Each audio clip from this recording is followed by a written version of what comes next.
Yesu apewe sifa. Heri ya Pasaka. Leo tunahitimisha fundisho letu.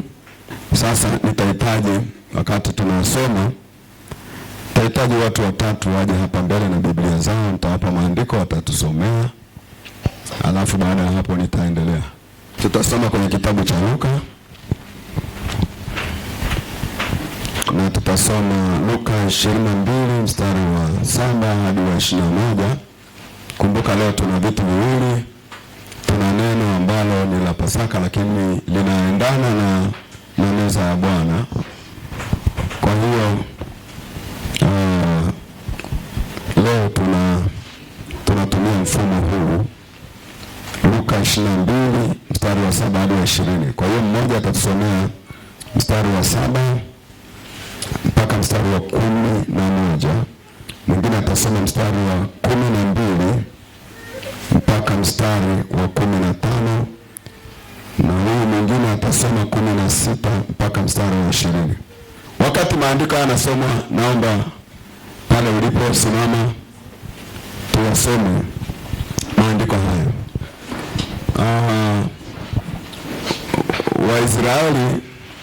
Waisraeli siku ya Bwana walikuwa wanasoma maandiko.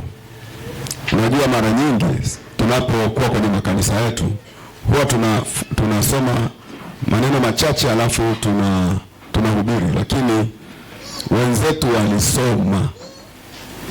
Amina. Tunakuja hapa tunasoma kitabu chote cha Matendo ya Mitume siku moja tu, hamna kwenda nyumbani mpaka kisha, sababu wengine hawasomagi nyumbani. Sasa leo tunasoma. Amina. Amina. Amen. Kwa hiyo wewe unasimama unafuatilia, kwa sababu tunataka kujua kilichotokea kipindi cha Pasaka. Amina. Kilichotokea wakati gani?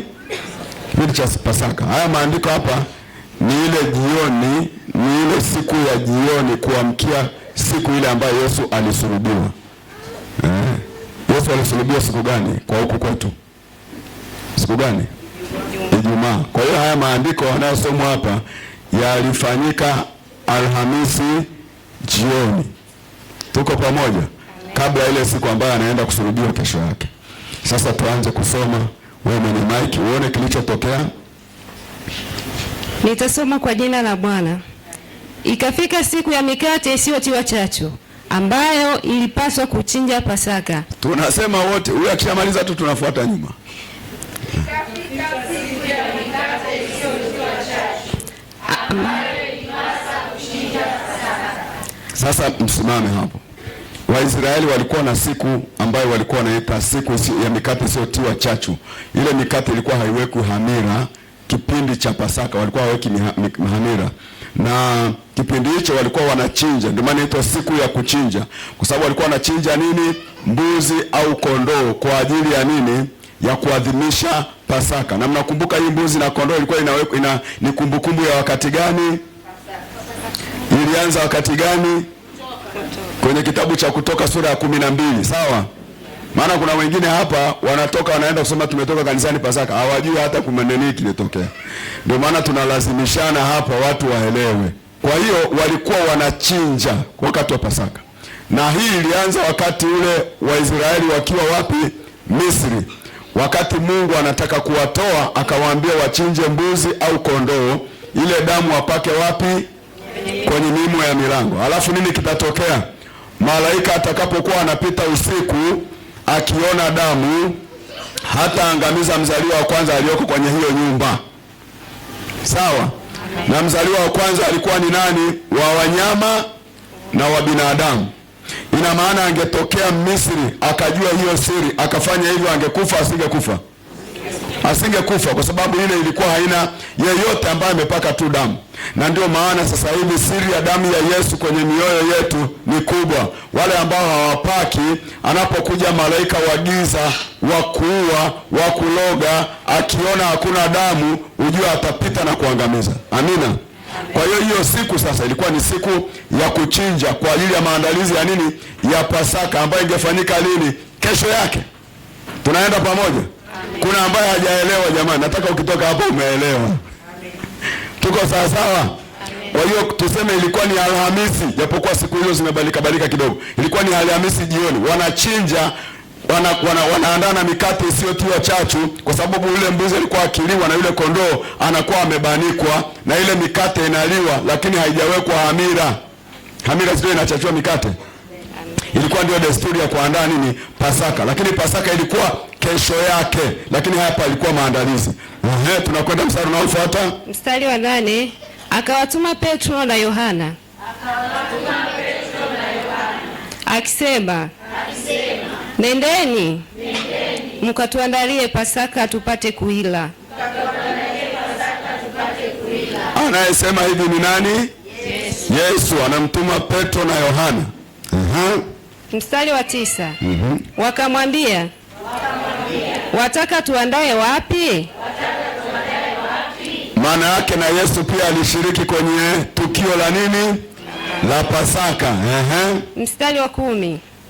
Akawaambia, tazama, mtakapoingia mjini, mtakutana na mwanamume akichukua mtungi wa maji.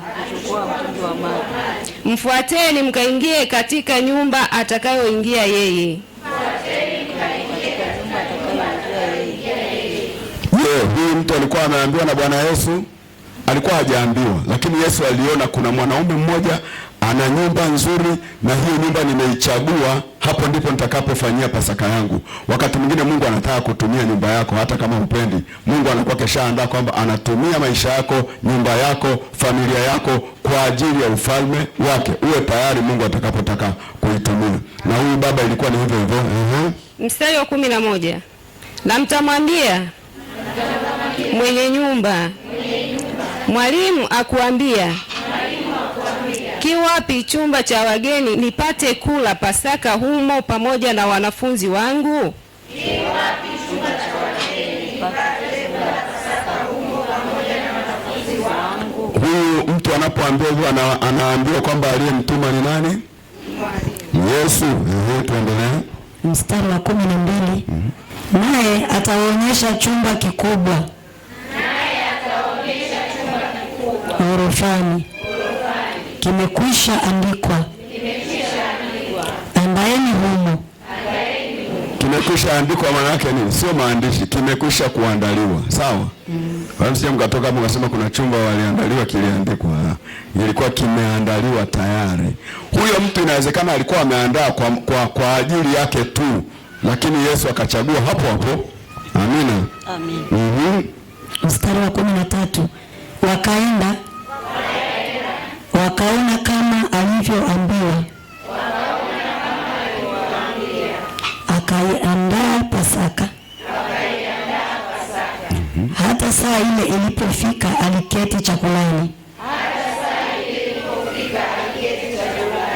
yeye na wale mitume pamoja naye.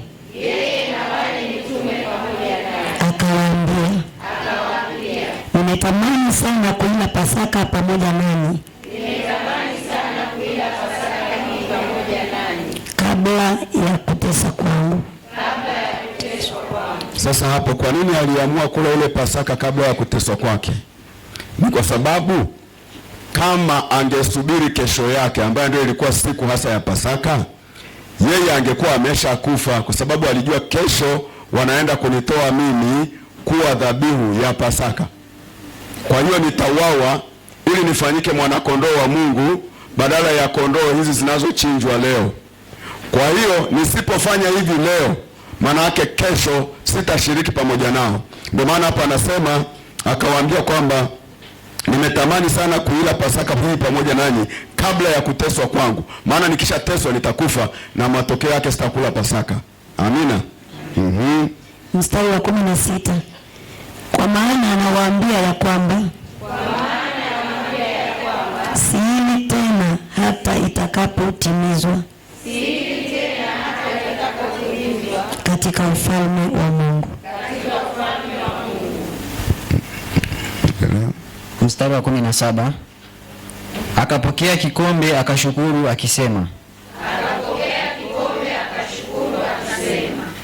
twaeni hiki mgawanye ninyi kwa ninyi, nawaambia ya kwamba tangu sasa sinywi mazao ya mzabibu hata ufalme wa mbingu utakapokuja.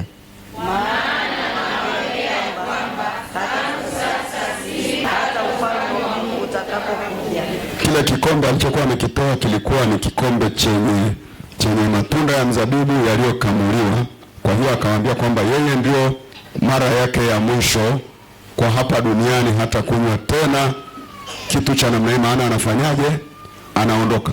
Ni obvious kwamba Yesu alijua kabisa kwamba hata kuwepo kesho yake atakuwa anaondoka. Amina. Amen.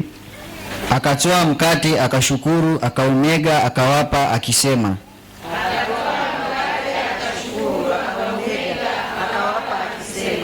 huu ndio mwili wangu utakaotolewa kwa ajili yenu. Fanyeni hivi kwa ukumbusho wangu.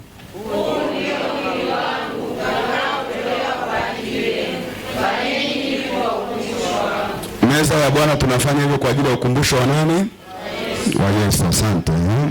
20. Kikombe nacho hivyo hivyo baada ya kula, akisema, kikombe hiki ni agano jipya katika damu yangu inayomwagika kwa ajili yenu. Kikombe nacho hivyo hivyo baada ya kula, akisema, kikombe hiki ni agano jipya katika damu yangu inayomwagika kwa ajili yenu.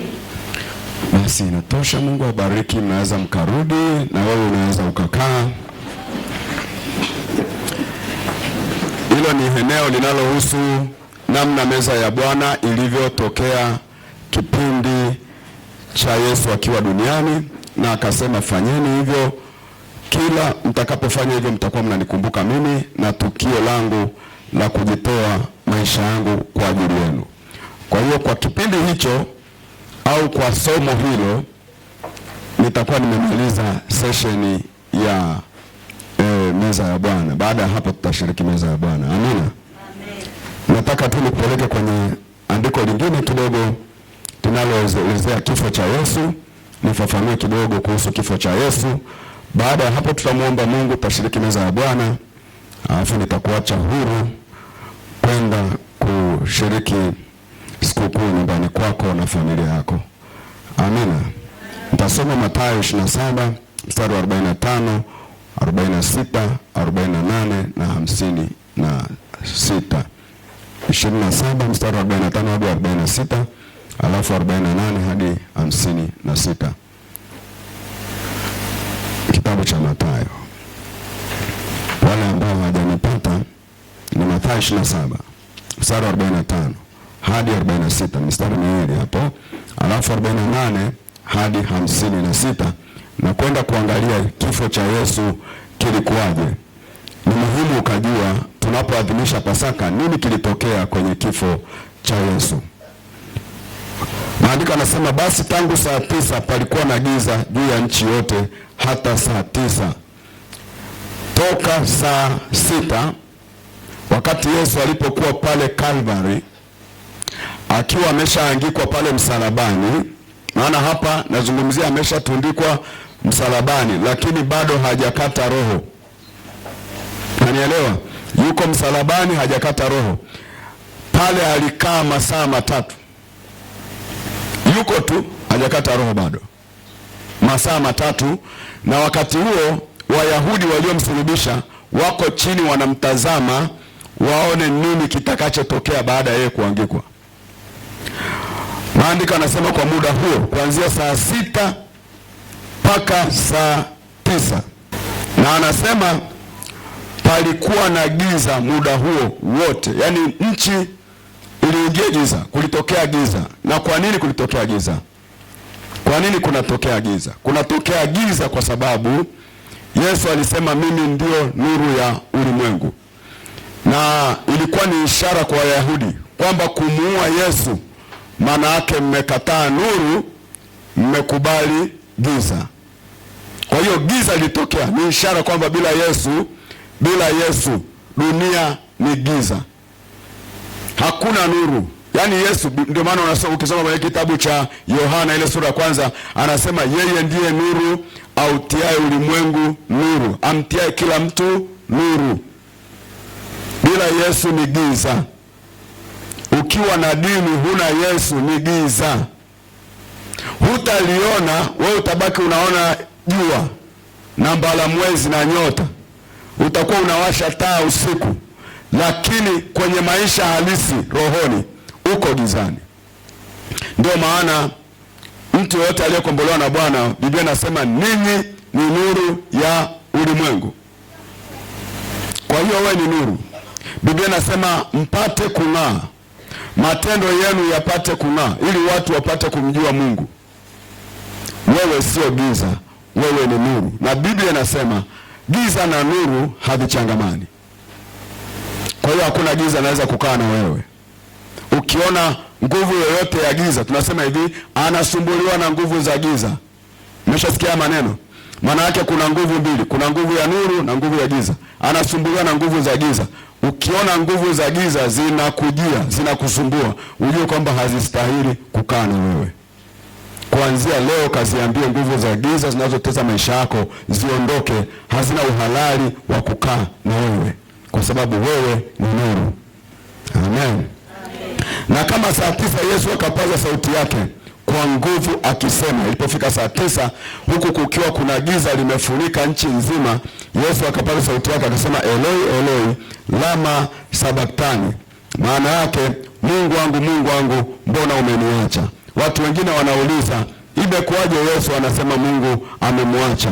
Ni kweli, kwa sababu wakati huo Yesu amebeba dhambi zote za ulimwengu, akiangaliwa ni dhambi. Biblia inasema alifanyika dhambi ili sisi tuwe haki. Alichukua dhambi zote za wanadamu wote toka Adamu mpaka waliokuwa wamekwisha kufa, akaziweka juu yake. Sasa alipokwisha kuchukua dhambi, akaonekana ni dhambi, hafai tena mbele za Mungu. Kwa wakati huo anastahili tu kifo kwa ajili ya dhambi.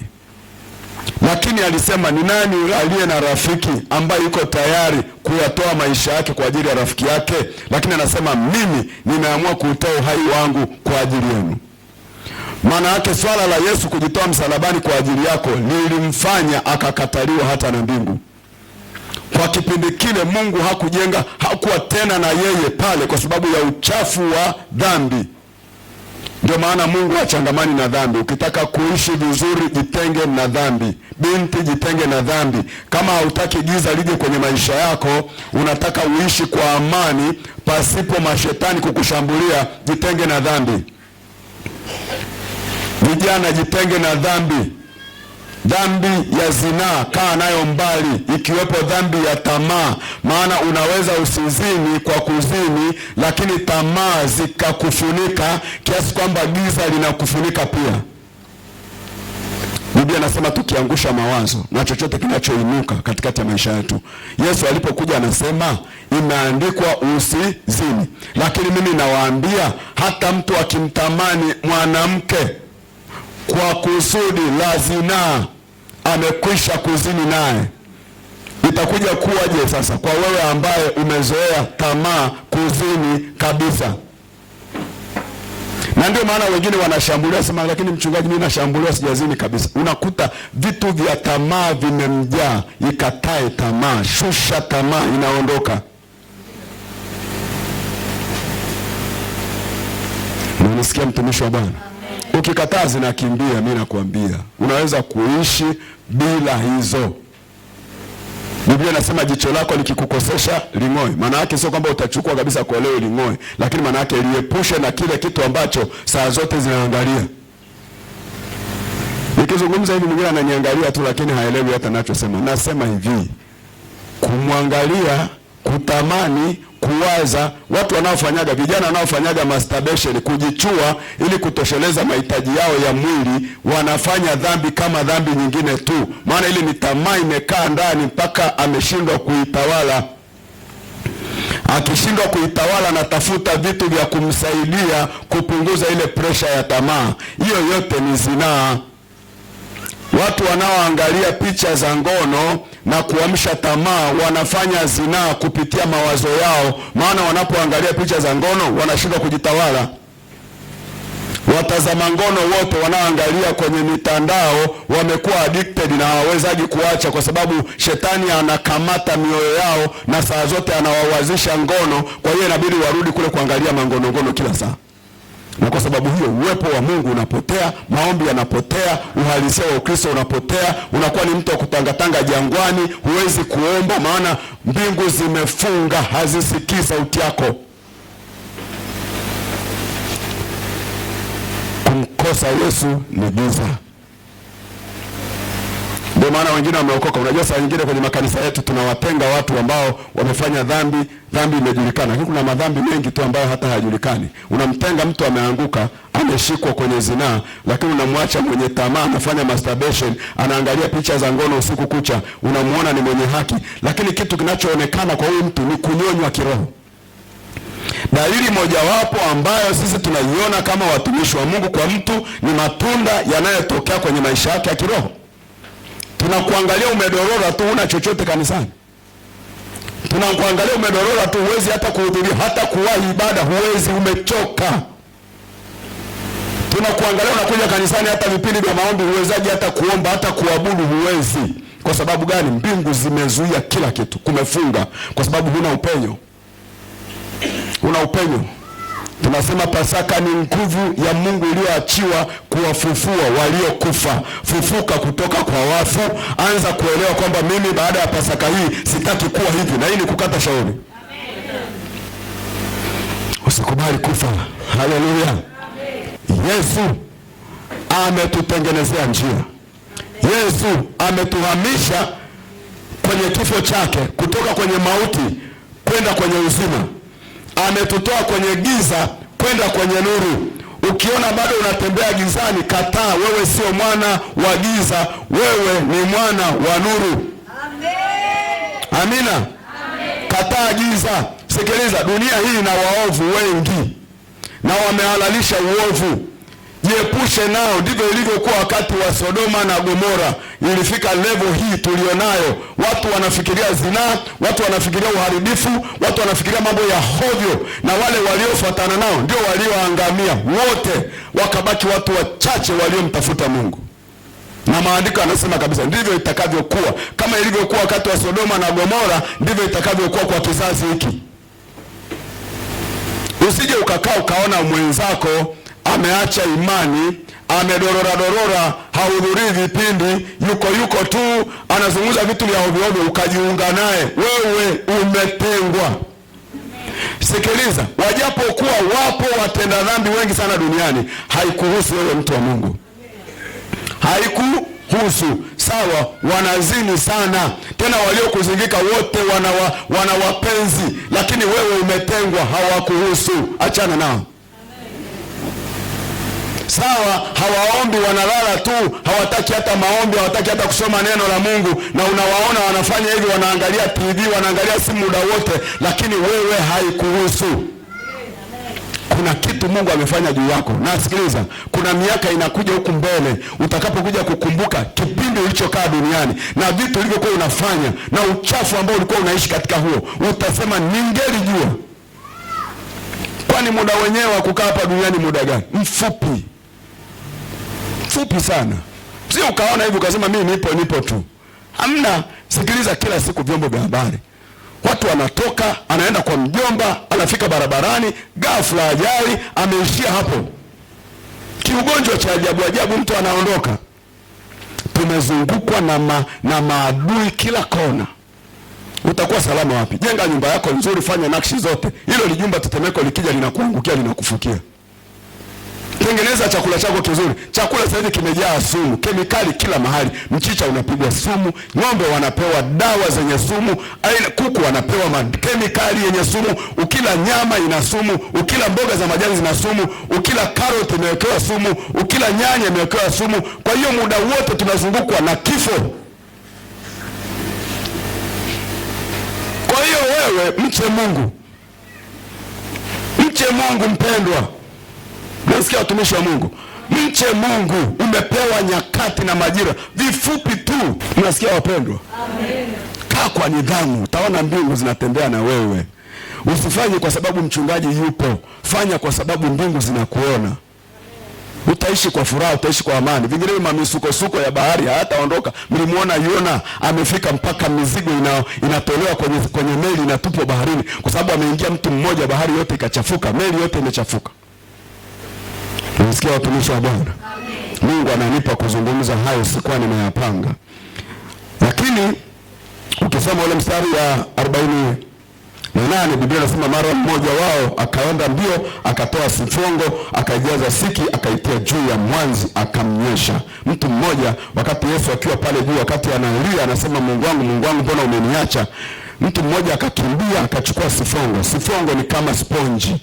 Kulikuwa na fimbo fulani, ilikuwa ni fimbo imewekwa sponji. Kwa hiyo akaichovya kwenye siki. Siki ilikuwa ni kichachuo, ni kitu cha kuchachua pombe. Ukiweka kwenye pombe inachachuka. Ni kitu cha ni kama nini kwetu? Ni kama hamira niseme. Lakini yeye ilikuwa katika maji. Kwa hiyo akachovya akampelekea. Na kwa nini alimpelekea? Ni kwa sababu walikuwa wanaamini kwamba mtu akitumia siki anapata ganzi. Maana walihisi kwa sababu analia labda ana maumivu, tumpunguzie maumivu. Mtu mmoja akaenda akachovya ile ili ampe, akinywa kutakuwa na ganzi, kwa hiyo hatasikia maumivu. Lakini Biblia inasema akaitia juu ya mwanzi, akamnywesha. Wale wengine wakasema, acha na tuone kama Elia anakuja kumwokoa. Naye Yesu akiisha kupaza sauti tena kwa nguvu, akaitoa roho yake. Hapa Biblia haisemi akafa, haisemi akafa, mnielewe. Yesu hakufa. Biblia inasema akaitoa roho yake. Alishawahi kusema huku nyuma kwamba nina uwezo wa kuitoa roho yangu na nina uwezo wa kuifanyaje? Wa kuirudisha. Ni kitu ambacho hakuna mtu amewahi kusema hivi toka dunia imekuwepo. Kwa maana kwamba Yesu asingeamua kufa wala asingekufa. Amina. Na tazama pazia la hekalu. Kule hekaluni kukatokea jambo ambalo halijawahi kuwepo. Kumbuka hekaluni kulikuwa na pazia linalowatenga watu waliokuwa wanaenda hekaluni na patakatifu palikuwa pametengwa na eneo lingine ambalo watu walikuwa wanaishia. Kwa hiyo patakatifu alikuwa anaingia kuhani mkuu mara moja tu kwa mwaka. Na lile pazia lilikuwa limefungwa, lilikuwa ni pazia moja tu, lilikuwa limefungwa. Lakini siku hiyo wakati Yesu akiwa pale msalabani, wakati alipokuwa anaitoa roho yake, Biblia inasema pazia la hekalu likapasuka vipande viwili kutoka juu hata chini. Maana yake likachanika kuanzia juu mpaka chini wakati tu Yesu alipoitoa roho yake. Na Biblia inasema ilipopasuka tu nchi ikatetemeka, kukatokea tetemeko ambalo ni la ajabu. Halafu Biblia inasema miamba ikapasuka. Kwa nini Biblia inazungumza miamba ikapasuka? Watu wa kipindi hicho walikuwa hawafukii kwenye makaburi kama haya kwetu ya udongo. Ilikuwa ni miamba inachimbwa alafu watu wanaingizwa mle ndani. Kwa hiyo wakati ule Yesu amekata roho, kukatokea tetemeko. Biblia inasema miamba ikapasuka. Na miamba ilipopasuka, makaburi yakafunuka, ikainuka miili mingi ya watakatifu waliolala. Kulitokea kitu cha ajabu. Yesu anakufa pale msalabani. Tetemeko linatokea, miamba inapasuka, watu waliokufa zamani wakafufuka. Tuko pamoja? Kuonyesha kwamba kifo cha Yesu kinafufua vitu vilivyokufa katikati ya wanadamu.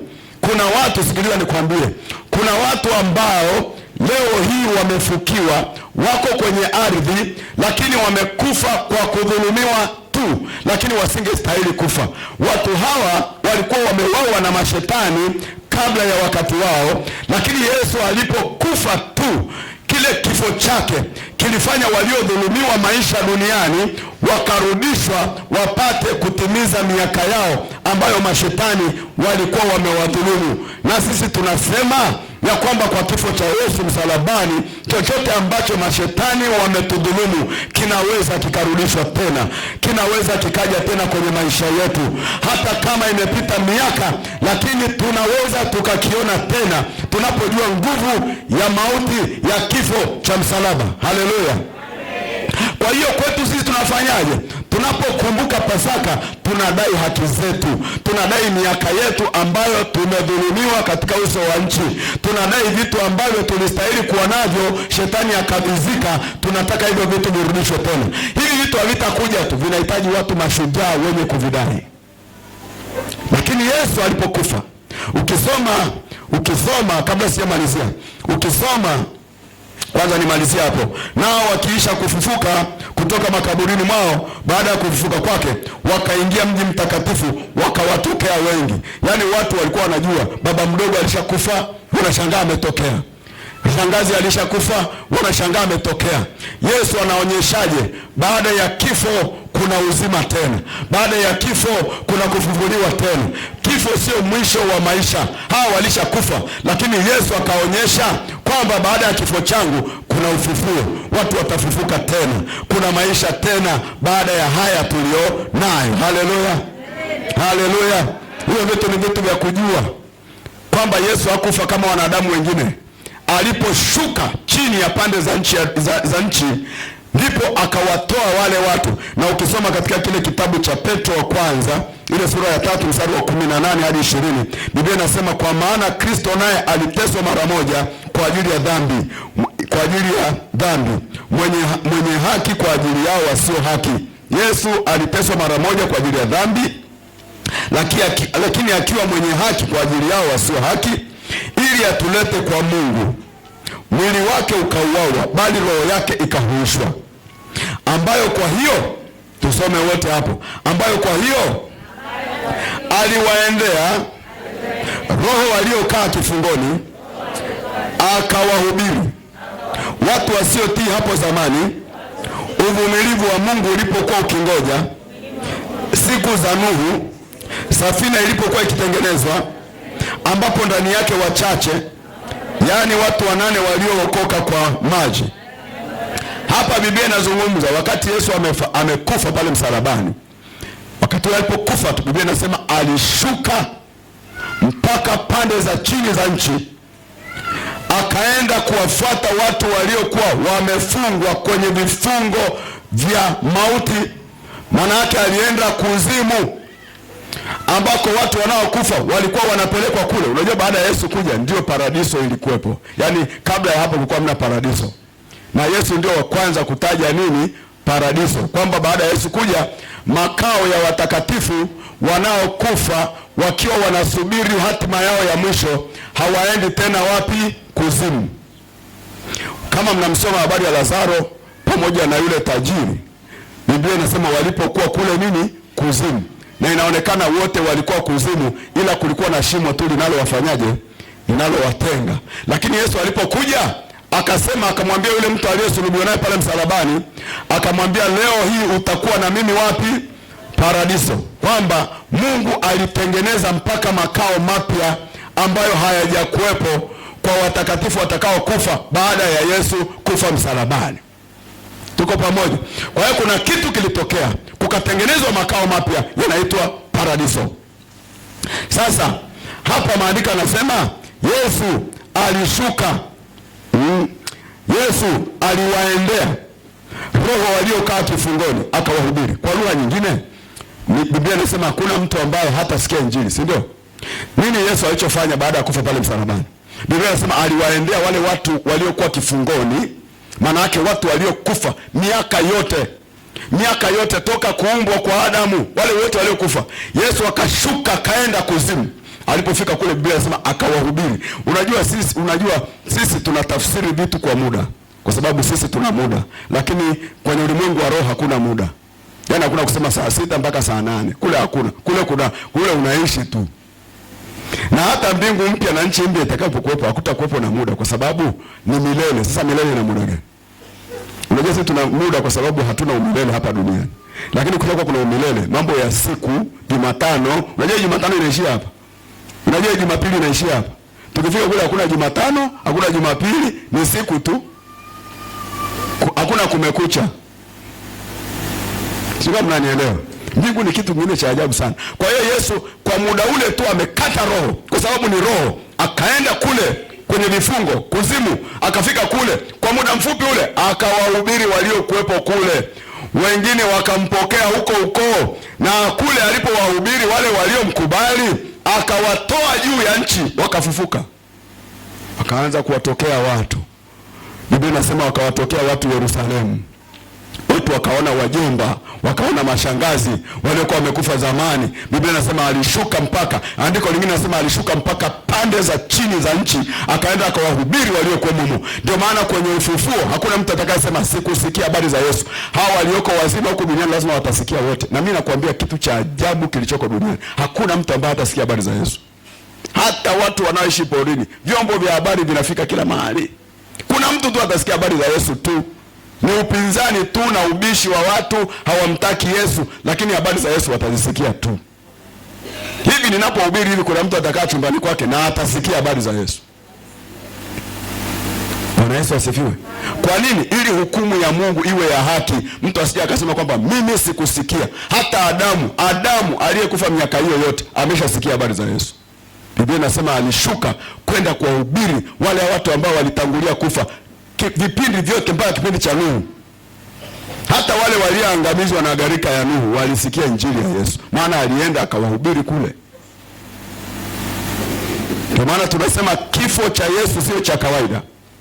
Sasa tuangalie ule mstari, tuendelee na ule mstari wa 54 kwenye kile kitabu cha Mathayo, ndio kitakuwa nimekiacha hapa. Nimeingiza tu hii ili kukufafanulia zaidi kwa habari ya kifo chake. Ule mstari wa 54 anasema, basi yule akida na hao waliokuwa pamoja naye wakimlinda Yesu walipoona tetemeko la nchi na mambo yaliyofanyika, wakaogopa wakisema, hakika huyu alikuwa mwana wa Mungu.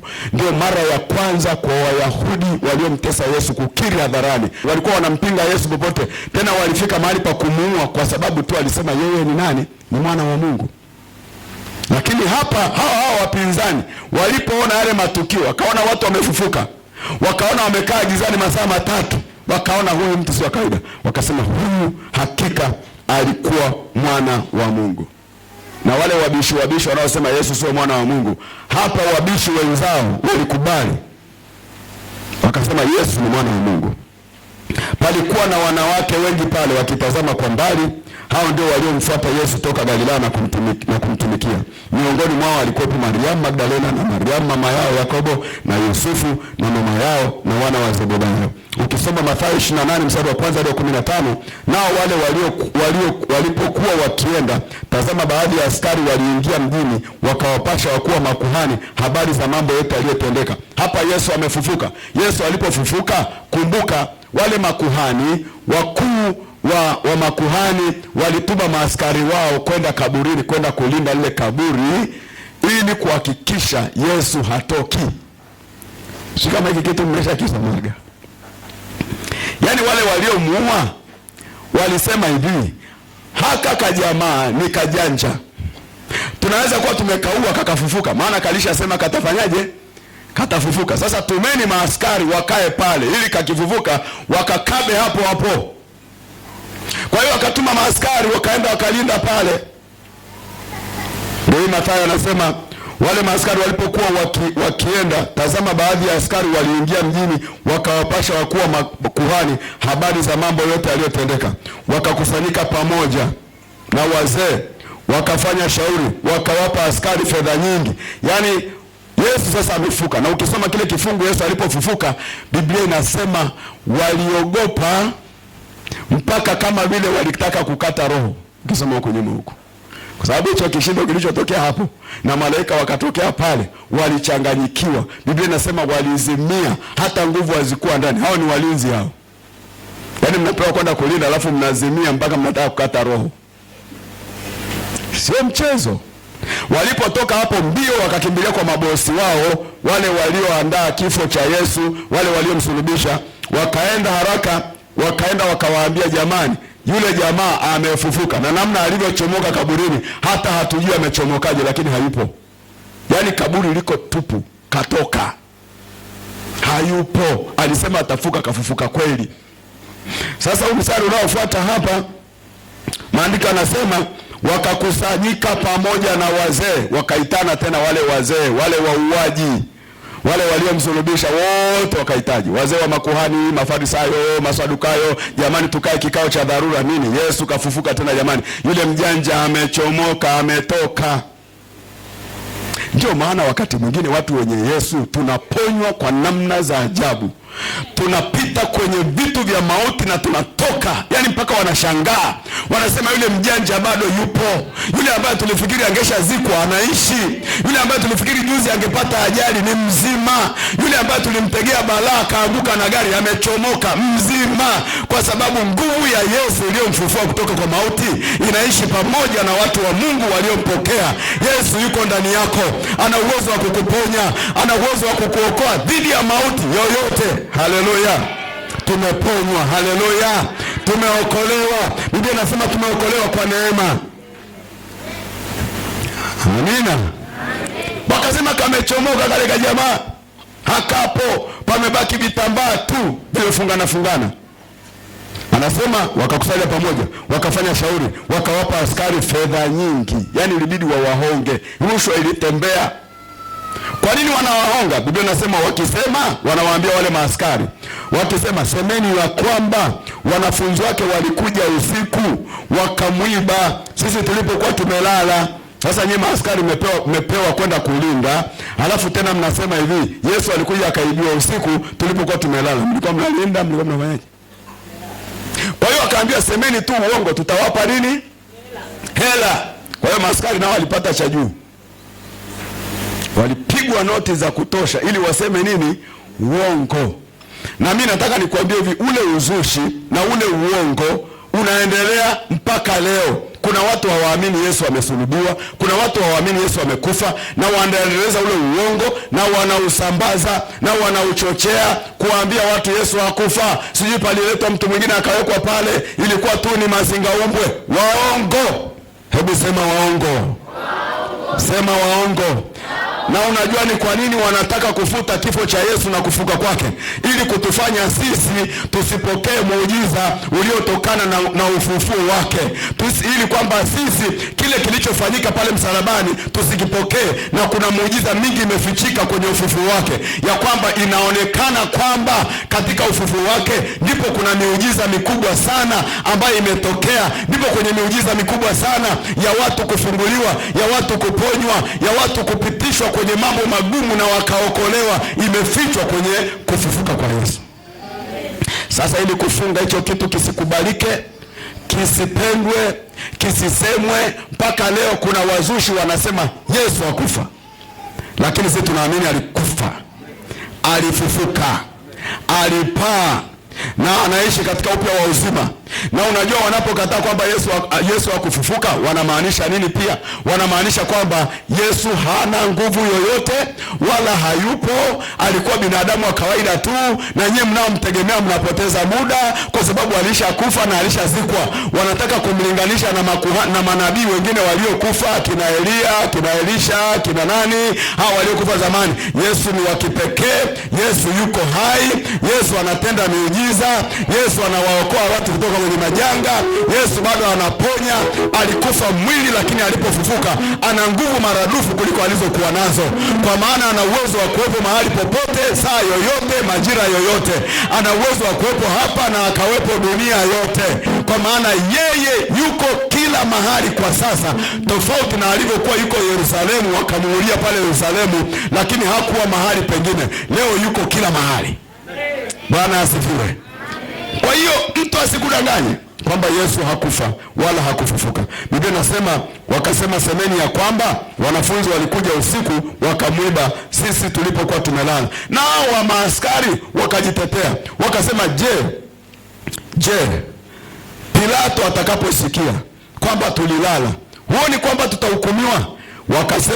Wakasema hivi, neno hili likisikikana kwa liwali, sisi tutasema naye, nanyi tutawaondolea wasiwasi. Wakawahakikishia kwamba ikitokea kwamba mkuu amejua kwamba wamedanganya, sisi tutaenda kuongea naye, tumwambie bwana, sisi tulicheza triki, tuliwapa hela, lakini kweli jamaa amefanyaje? Amefufuka. Amina. Biblia inasema basi wakazitoa zile fedha wakafanya kama walivyofundishwa, na neno hilo likaenea kati ya Wayahudi hata leo. Maana yake sio kwa Wayahudi tu, mpaka mataifa yote kuna maneno kwamba Yesu hakufanyaje? Hakufa wala hakufufuka. Na Biblia imezungumza kabisa kwamba hilo neno limeenea mpaka leo. Kwa hiyo Mungu anakutahadharisha na Mungu anakuambia kwamba Yesu amefufuka. Hilo ndio tegemeo la wana wa Mungu walioko duniani leo, kwamba ufufuo wa Yesu, kufufuka kwa Yesu ni nguvu yetu kama kanisa, ni nguvu inayotuonyesha tunaponywa, tunafufuliwa na maisha yetu hayatapotea. Tunalo tumaini kwa Mungu, tunalo tumaini kwa Yesu ambaye yeye ndio Bwana wa ufufuo. Alisema mjapokufa mtaishi tena, na sisi tunakiri kwamba maisha yetu hayaishi hapa, hata tukifa tutaishi tena, kwa sababu Yesu pia alimetuonyesha mfano kwamba alikufa na akafufuka na anaishi tena milele na milele, na sisi tukifa tutaishi tena milele na milele. Usiogope kifo. Ikiwa kimekutokea ukaona kuna kifo na hakuna jinsi, inua tumaini lako kwa Bwana, mwambie Bwana, naiweka roho yangu mikononi mwako, ninajua nitaishi tena baada ya hapo. Na utaona tena mbingu zikifunguka zikikupokea, zikwambia mwanangu, njoo upumzike. Tusiogope kifo, baada ya kifo kuna maisha tena. Haleluya. Mungu akubariki na kutangazia Pasaka njema. Pasaka ni Yesu amefufuka, Yesu ambaye ni matarajio yetu. Kwenye Pasaka kuna nguvu ya ufufuo. Itafufua uhai wako, itafufua maisha yako ambayo adui alikutangazia yamezikwa, kwamba huna maisha tena. Mimi nakutangazia bado maisha unayo, kwamba wewe sio kitu, na kutangazia wewe ni kitu. Wewe tena sio kitu cha kawaida, wewe ni kiumbe wa mbinguni mwenye miujiza ndani yako, mwenye vitu vya kushangaza ambayo viumbe vya ulimwengu wa giza vinavyokutazama wanakuona kama kiumbe cha mbinguni kisichotafsirika, kwa maana wewe umeumbwa kwa namna ya tofauti. Mungu ayabariki maisha yako, Mungu abariki njia yako, Mungu abariki kuingia kwako na kutoka. Mungu aifanye siku hii kuwa siku kuu kwako. Mungu afanye siku hii kuhuisha maisha yako, kukufanya uwe mtu mpya katika jina la Yesu.